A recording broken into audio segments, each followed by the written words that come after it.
खाकी वर्दी के जो गुंडे हैं उन्होंने एक कर्नल के ऊपर और उनके बेटे के ऊपर अटैक किया, उनको मारा पीटा, 40-45 मिनट तक उनके साथ मार पिटाई की। तो हम सरकार से कहना चाहेंगे, भगवंत मान जी, आपकी जो 3 साल की जो सरकार चल रही थी, जो पुलिस के गुंडा राज के बल के ऊपर चल रही थी, वो सरकार कामयाब नहीं है। लोग हम पूरी तरह से इसको सिरे से खारिज करते हैं, क्योंकि पंजाब एक बॉर्डरिंग स्टेट है और वहाँ पर जितनी डिप्लॉयमेंट उनकी पुलिस की है, स्टेट पुलिस की है, उससे कहीं ज़्यादा फ़ौज वहाँ पे डिप्लॉयड है। और अगर वहाँ पर फ़ौज के आदमी भी महफूज नहीं है तो इसका मतलब आप मान के चलिए कि वहाँ पे सिटीजन्स के साथ क्या हाल हो रहा है। पंजाब के पटियाला में एक कर्नल ऑफिसर के साथ और उनके बेटे के साथ मारपीट की गई पुलिस के द्वारा, जिसके बाद अब जो रिटायर्ड ऑफिसर हैं सेना के, उनमें जो है आक्रोश देखने को मिल रहा है। हमारे साथ खास बातचीत करने के लिए एक्स सर्विसमैन डिपार्टमेंट के जो चेयरमैन हैं रिटायर्ड कर्नल रोहित चौधरी जी हैं। सर, जिस तरीके से पंजाब में जो घटना हुई, जैसे एक जो जवान है उनके साथ मारपीट की गई और उसके बाद अभी इस मामले में केवल अभी FIR दर्ज हुई है लेकिन गिरफ्तारी नहीं हुई है, क्या कहना चाहेंगे? देखिए, ये तो बेसिक सी ज़रूरत है कि किन्हीं 2 आदमियों की लड़ाई होती है और ज़्यादा चोट लगती है तो पुलिस की जिम्मेदारी है केस को रजिस्टर करना और उनका अरेस्ट करना। और ये आप देख लीजिए कि किस तरह का हालात हैं वहाँ पर। पंजाब पुलिस ने के 12 खाकी वर्दी के जो गुंडे हैं उन्होंने एक कर्नल के ऊपर और उनके बेटे के ऊपर अटैक किया, उनको मारा पीटा, 40-45 मिनट तक उनके साथ मार पिटाई की। और उसके बाद अब तक उनका अरेस्ट नहीं हुआ है। 4 दिन तक लगातार जो है गुहार लगाने के बाद भी कोई FIR रजिस्टर नहीं हुई। मिसेस बाथ, जो कर्नल पुष्पेंद्र बाथ की वाइफ हैं, वो SP नानक सिंह से मिलने के लिए कोशिश करते रहे, 4 दिन तक मुलाकात नहीं की। उसके बाद FIR लगी और FIR जो लिखी गई वो उसमें किसी का भी नामजद नहीं किया, किसी को भी नाम नहीं डाला गया।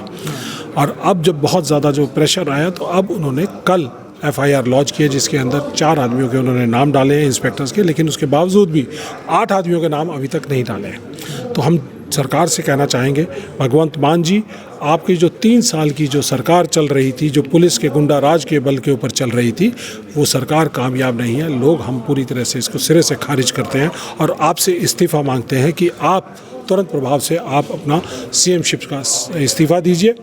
और अगर आपके पास लॉ एंड ऑर्डर आपके हाथ में नहीं है, क्योंकि पंजाब एक बॉर्डरिंग स्टेट है और वहाँ पर जितनी डिप्लॉयमेंट उनकी पुलिस की है, स्टेट पुलिस की है, उससे कहीं ज़्यादा फ़ौज वहाँ पे डिप्लॉयड है। और अगर वहाँ पर फ़ौज के आदमी भी महफूज नहीं है तो इसका मतलब आप मान के चलिए कि वहाँ पे सिटीजन्स के साथ क्या हाल हो रहा है। पंजाब के जो नागरिक हैं उनके क्या हालात होंगे, क्या उनका लॉ एंड ऑर्डर सिचुएशन होगा जब वो ये कह सकते हैं कि एक एनकाउंटर करके हम आ रहे हैं। पुलिस वाले कहते हैं एक एनकाउंटर करके आ रहे हैं, कहीं ऐसा ना हो कि कल सवेरे आपकी भी खबर आएगी एनकाउंटर हो गया।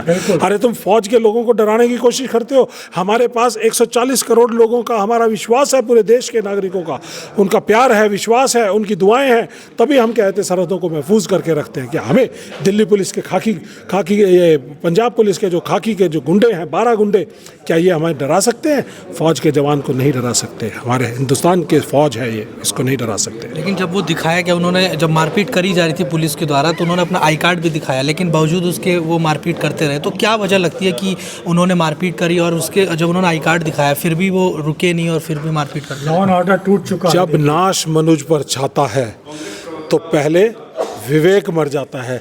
तो ये विवेक उन 12 पुलिस अधिकारियों का, उनका गुरूर, उनके मगरूर जो उनके दिमाग के ऊपर चढ़ के बोल रहा था कि हम एनकाउंटर करके आए हैं, किसी को भी मार सकते हैं, किसी के साथ भी कुछ कर सकते हैं, क्योंकि उनको प्रोटेक्शन थी अपने SP नानक सिंह से और SP नानक सिंह को प्रोटेक्शन थी अपने मुख्यमंत्री भगवंत सिंह मान से। तो जब ये इस तरह का पुलिस का गुंडा राज होता है, पुलिस का राज जब आप 3 साल से चला रहे हो, लॉ एंड ऑर्डर आपके हाथ में नहीं है, आप ड्रग्स माफिया को कंट्रोल नहीं कर पा रहे, जिसके नाम पे आप सरकार बनाकर यहाँ पे पंजाब में आए थे, तो अगर आप कंट्रोल नहीं कर पा रहे हैं तो ये आपकी कमी है, आपका इस्तीफ़ा लेना ज़रूरी है। एक बात आपको कहना चाहूँगा यहाँ से कि भगवंत मान जी, पूरी तरह से आपकी लॉ एंड ऑर्डर सिचुएशन चरमरा गई है। हम आपसे आपका इस्तीफ़ा मांगते हैं।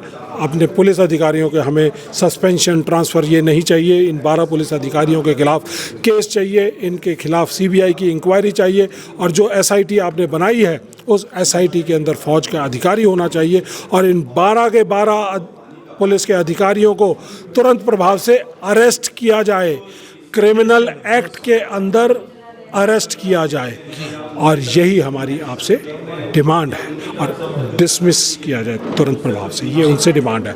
और सेंट्रल गवर्नमेंट से ये डिमांड है कि सेंट्रल गवर्नमेंट में हमारे एक्स सर्विसमैन कमीशन बनना चाहिए, ताकि इस तरह की जो 8-8, 9-9 दिन तक इस तरह की चीज़ें हैं, जो एफआईआर लॉन्च नहीं हो रही है, तो एक्स सर्विसमैन कमीशन के पास जुडिशियल पावर होती है, वो डायरेक्शन दे सकता है कि एफआईआर लॉन्च की जाए, जैसे वीमेन कमीशन के पास होती है। इसी तरह से हमारे सर्विंग और डिफेंस के जो रिटायर्ड पर्सनल हैं और उनके परिवारों को प्रोटेक्शन देने के लिए एक कोवेनेंट एक्ट लागू होना चाहिए, जो कि ब्रिटेन के अंदर, ऑस्ट्रेलिया के अंदर, यूएसए के अंदर, कनाडा के अंदर है, तो ताकि ये प्रोटेक्शन का एक लीगल महकमा तैयार किया जाए, जिससे इस तरह की वारदात और हरकतें पंजाब पुलिस या कोई और पुलिस ना कर सके। एक लाइन जोड़ूंगा मैं आपसे सिर्फ, अमेरिका दुनिया का सबसे बड़ा मजबूत देश माना जाता है कि नहीं मुझे नहीं पता है, लेकिन वो मजबूत देश माना जाता है। उसके वहाँ पर जब राष्ट्रपति ने, यही जो ट्रम्प हैं वहाँ के, उन्होंने कहा कि आप काले लोगों पे गोली चलाइए, उन्होंने एक बार कहा था कि गोली चलाइए, तो आर्मी चीफ, पुलिस चीफ, दोनों ने साफ मना कर दिया था, Trump sorry we will not do that, हम आपकी रक्षा के लिए नहीं आए हैं, हम अमेरिका के संविधान की रक्षा के लिए आए हैं। वो जज्बा यहाँ पर होना चाहिए, और हम बिल्कुल, इन्होंने कर्नल साहब ने सही कहा कि इस भगवंत मान सिंह की सरकार को बर्खास्त करना चाहिए। थैंक यू जी। तो देखिए, हमने बातचीत करी यहाँ पे तमाम जो रिटायर्ड ऑफिसर हैं सेना के, उन्होंने बताया कि कैसे इस पूरे मामले में कठोर कार्रवाई होनी चाहिए, और निश्चित तौर पर पंजाब की सरकार से भी इस्तीफ़ा मांग रहे हैं, भगवंत मान से भी इस्तीफ़ा मांग रहे हैं, और कह रहे हैं कि जो 12 पुलिस के अधिकारी हैं उनके खिलाफ कठोर से कठोर कार्रवाई भी होनी चाहिए। दिल्ली से मैं हिमांशु दुबे, दिल्ली 24 भारत।